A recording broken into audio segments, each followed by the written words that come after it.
Once again, this is your friendly neighborhood instructor, Mr. Thomas, and I am recording. This recording is part 4 in a series on Chapter 8, Performing Advanced Editing Techniques from the class text, Adobe Premiere Pro CC, Classroom in a Book 2017 release. Chapter 8 talks about performing advanced editing techniques. The last three episodes I gave you, they were about traditional 3-point editing, non-traditional 3-point editing in episode 2, and duration, location, and content as it pertains to 3-point editing in episode 3. So let's get into chapter 8 in earnest, because everything we did before, believe it or not, was a preface. Okay, I'm just going to show you. That's the text right there where we're getting started. And one of the things that you need to know about chapter 8 is chapter 8, the first 2/3 of it is about using 4-point edits to retime your clips. Okay, using 4-point edits to retime your clips. As you can see here, we have a section called 4-point edits, and 4-point edits are kind of unusual. It's where you have an in point and an out point in your source monitor and an in point and an out point in your timeline. And that's rather unusual. You won't do that much when you are editing. So if you're just doing like regular standard editing, clip for clip, marking a clip in your source monitor, dropping a in point in your timeline, or marking your timeline and editing a clip to your timeline, you should 99% of the time you're going to be using 3 points. Now there is a time where you may want to use 4 points. That's if you want to retime your clip. Retiming your clip is simply defined as making your footage that you shot and imported into Premiere, making it run faster or slower than usual. That's really all. That's really all 4-point editing is really used for. Okay, so you wouldn't use a 4-point edit in a traditional sense. Okay, so let's take a look. First thing, I launched Premiere, and as you can see, I have a link media window. This basically means that the last time I opened Premiere, the media that the project file uses to show me all my editing work in the timeline, the media was located in a different place. Like, say, for example, is my documents folder, and now actually I moved it to my external hard drive. So Premiere went to my documents folder looking for the media. It didn't see it. So it's asking me now, where is that footage that links to this project file? Okay, so this is a list of all the clips that I need to find right here in the first column. Okay, and the third column is the last place it saw it. Okay, so what I'm going to do is I'm going to go and hit the locate button, and I'm going to get my locate file window, and I'm going to look at the index on the left, and I'm just going to, the easiest way to do it is if it's not in the same place that you saw it last time, like, well, actually in this case it is on my Star Child drive, which is right here. Okay, and I just follow this path. I would go to my DMPT 2600 basic editing folder, which would be right here. Okay, and then my Adobe Premiere Pro CC 2017 Classroom in a Book Lessons folder, which is here, and then my Lesson 8 folder. Okay, so actually it's not there. It's in my Assets folder. I know that for a fact. So my Assets folder, and it is in the Graphics folder, and it is right here, logo, Dragon logo, PSD. The reason why I know that is because of the fact that, of course, I've done this exercise many times, but many times you can get a clue as far as where Premiere saw your file last, your media file, your clip that it's trying to relink. You can get a good hint from up here. Sometimes you're not going to get anything useful because of the fact that that'll just show you where it saw it last, and that's not going to be where it is now, because say you move the files to a different location. So this information will just show you where it's last. So that's where good media management skills come in. You need to know, okay, I know I moved it all to my external hard drive and I put it in labeled folders. I don't know exactly where to go to find the file that I want. Very important that you know your hierarchical relationships. That means what is inside of what folder, okay?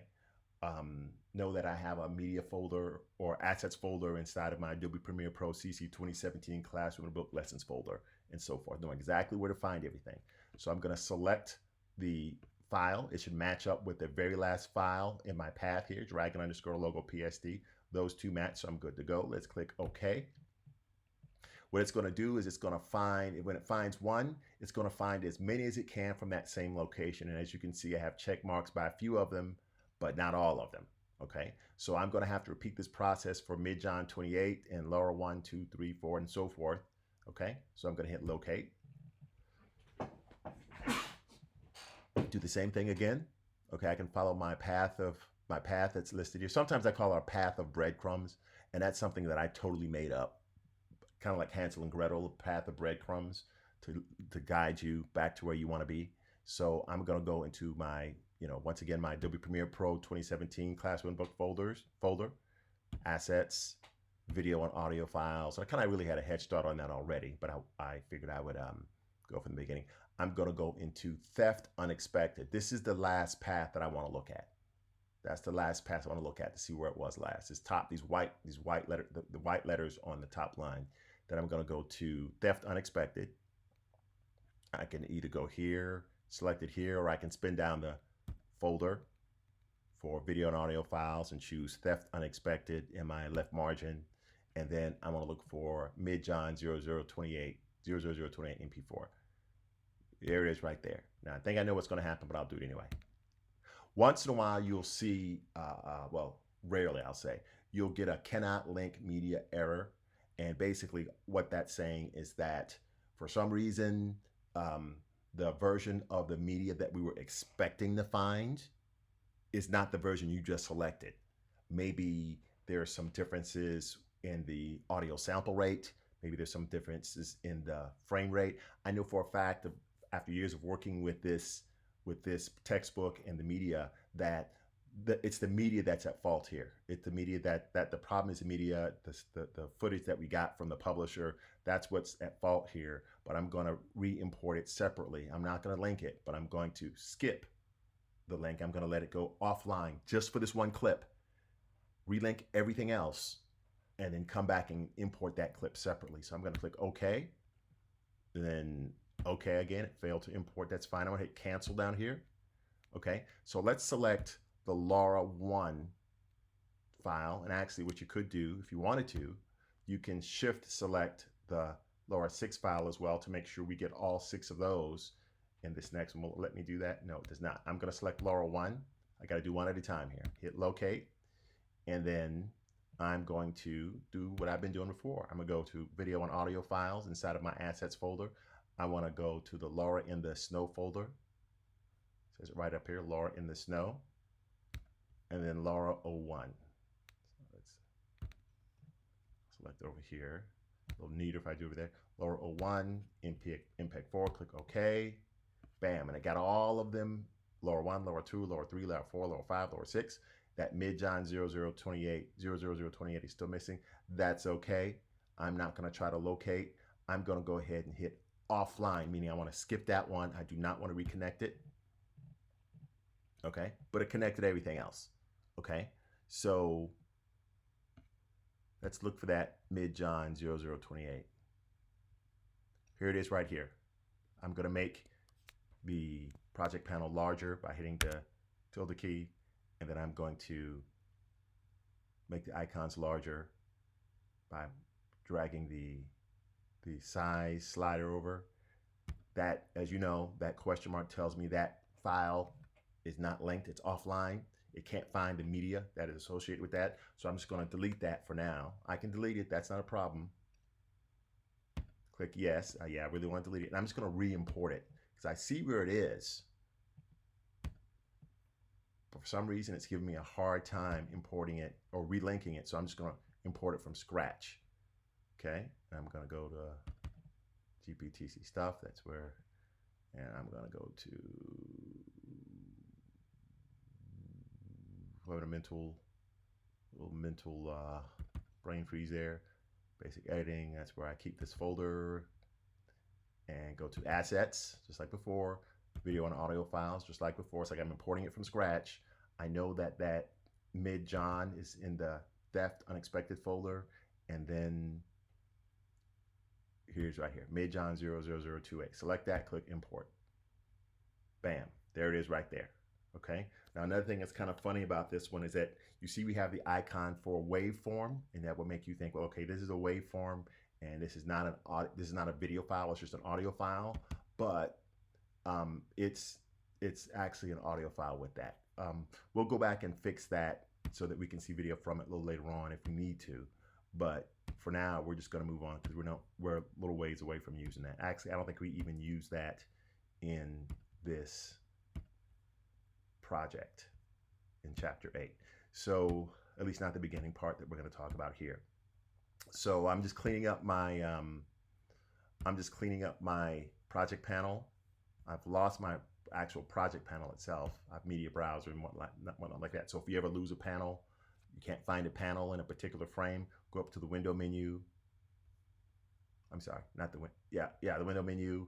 Go to workspaces is one way to do it. Let's go to the editing workspace, so it sets my panels and frames up in a standard editing format.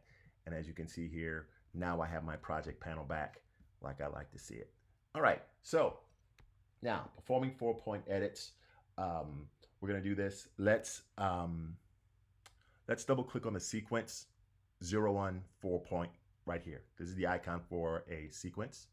We're gonna double click on that, and it's gonna load up a timeline called 4-point. And as you can see, I also have a in point and an out point set my source in my timeline. Sorry. That's the first thing I need to do. Second thing I need to do is I need to go into the bin called clips to load and select Laura 04. Let's select that. Okay, notice I also have an in point and out point my source monitor. You can easily see my 4 points as in 4-point editing. I have an in point and an out point my source monitor, and an in point and an out point in my timeline. Okay, so and I can also see my source track indicator is set up so that if I were to execute an override or insert edit by clicking one of these 2 buttons or using the keyboard shortcut, the video is going to appear in the video 1 track of the timeline because the V1 source track header is matched up with or patched to the V1 track header. Okay. All right. So one thing I do want to bring to your attention is this. Let's look at this. The white numbers in my source monitor tell me how much duration it is between my in point and my out point, my source monitor. My white numbers in my timeline tell me how much time is between my in point, my out point, and my timeline. See, right, in point and out point. That's how much time is between in point, my out point, my duration right there. Okay, those 2 don't match up. I have 8 seconds and 4 frames selected in my source monitor, but I only have a 2-second and 5-frame gap in my timeline. In order to fit this 8 seconds and 4 frames from my source monitor into that 2-second and 5-frame selection in my timeline, it's going to have to speed up 8 seconds and 4 frames, so it's roughly 4 times as fast. So it's going to play this entire 8 seconds and 4 frames, but it'll play it within this span of time right here on your timeline, which is 2 seconds and 5 frames.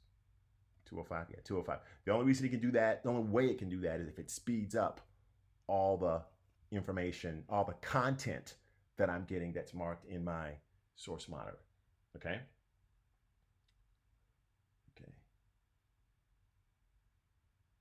Okay, so I'm gonna do the override edit by hitting the overwrite button.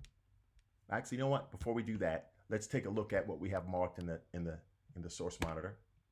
This is the clip I'm playing from in point to out point only, and my source monitor. Look at how slow it is. Look at what the action is. Great. Now let's go to the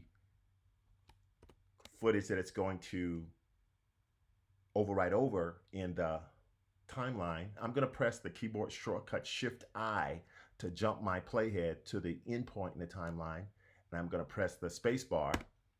You can see what it's replacing. Okay, all right, that was really fast. It didn't take a lot of time to play through that 2 seconds and 5 frames. What I'm going to do now is I'm going to simply do an overwrite edit by clicking the overwrite edit button, pow, just like that. Now, whenever you do a 4-point edit, you get a fit clip window. With the fit clip window, you have 4 options. You have 5 options, okay? When you do a 4-point edit, you're gonna get a fit clip window and it's gonna give you 5 options. You can either, and I'll do the bottom 4 first. You can ignore the source endpoint. So that means that it's gonna assume you made a mistake by making 4 points instead of traditional 3. So it's gonna go to the source monitor and it's gonna ignore the endpoint right here and just take the out point from your source monitor and your endpoint and your out point in your timeline. It's going to match the frame up that appears right here at my out point, my source monitor, match it up with the out point in my timeline, back time it, meaning that it's going to read all the footage going from the out point left to the end point. It'll take only as much footage as it needs to fill up to this end point and stop, okay? That's what will happen if you choose the ignore source endpoint. You'll get a out point in your source monitor, endpoint, out point in your timeline. All right. Ignore source out point means that it's going to ignore the out point, take the endpoint from the timeline. I'm going to take the endpoint from the source monitor and an endpoint and an out point from the timeline. Traditional 3-point edit. Match the frame up at the endpoint with the endpoint in the timeline and start reading footage from left to right in the source monitor, just enough to fill up the duration between my endpoint and out point, my source and my timeline. You could ignore the sequence endpoint. That means in my timeline, timeline, sequence is another word for timeline. I could ignore my endpoint, my timeline, take my endpoint, out point from my source monitor, keep my out point in my timeline. It's going to get my duration and content from my source monitor. It's going to match up my last frame in my source monitor with the last frame in my timeline, and it's going to continue to take footage from my source monitor until I get to the endpoint in the source monitor. Big question. What if you don't have enough space between where your out point is here and the beginning of the timeline? Time 0, 0, 0, 0. Well, it'll just take as much as it can until you get to 0, 0, 0, 0, and it'll stop taking footage. So if you only had 3 seconds between the out point and the head of the timeline, you'll get the last 3 seconds of this clip from the out point moving to the left to the 3 seconds to the left of that, and that's all you get because that's all you have space for, okay? And finally, ignore the sequence out point. Once again, we get a standard, well, we're not going to standard 3-point edit, but something that's a little more familiar to us. We're going to ignore the out point in the sequence and take the endpoint and out point in my timeline, endpoint in my sequence, take the first frame from the source monitor at the endpoint and start reading to the right. We're going to put that first frame from the source monitor at the endpoint in the timeline, and I'm going to take all the footage I can moving from the endpoint to the out point in the source monitor. Once again, say it's I don't have, for some reason, there's another clip behind the out point, okay? And I don't have enough room to get this whole 8 seconds in. It'll just give me enough until I run out of space, till it runs into the next clip in the timeline, and it'll stop, okay? All right, and finally, this is what chapter 1 is really all about. Change clip speed, fit to fill. We're gonna select that radio button, okay, to choose that. If you always wanna use that choice, I do not recommend you do this, but if you always wanted to use this option, anytime you have a 4-point edit, you can click this checkbox. I do not recommend you do that, but if you do that and you decide, hey, I wanna change it back to a standard fit clip window where I can choose which choice I want, you have to go to the preferences window, okay, and choose the correct one. So I'm gonna choose change clip speed, fit to fill, click OK, and let's see what happens when we look at this clip in the source monitor, in the timeline from the source monitor starting right here. Wow, it's faster. Let's watch this. Let's go back to that's the clip as it originally was, 8 seconds and 4 frames, but we did a 4-point edit. We did a 4-point edit, and when we play this 4-point edit back, it plays all 8 seconds and 4 frames within a 2-second and 5-frame duration in the timeline. In order to get all that content to fit in 2 seconds and 5 frames, it had to speed it up. So that's the first thing you could do. That's the first use of a 4-point edit, okay? using the using the using the fit clip window to retime your clip. Okay. And that will be it for episode 4. Episode 5 is going to be about changing your playback speed. Okay. That's a way to make your clip play faster or slower manually. And we're going to start off by using we're going to use the interpret footage command. So I will see you there in episode 5.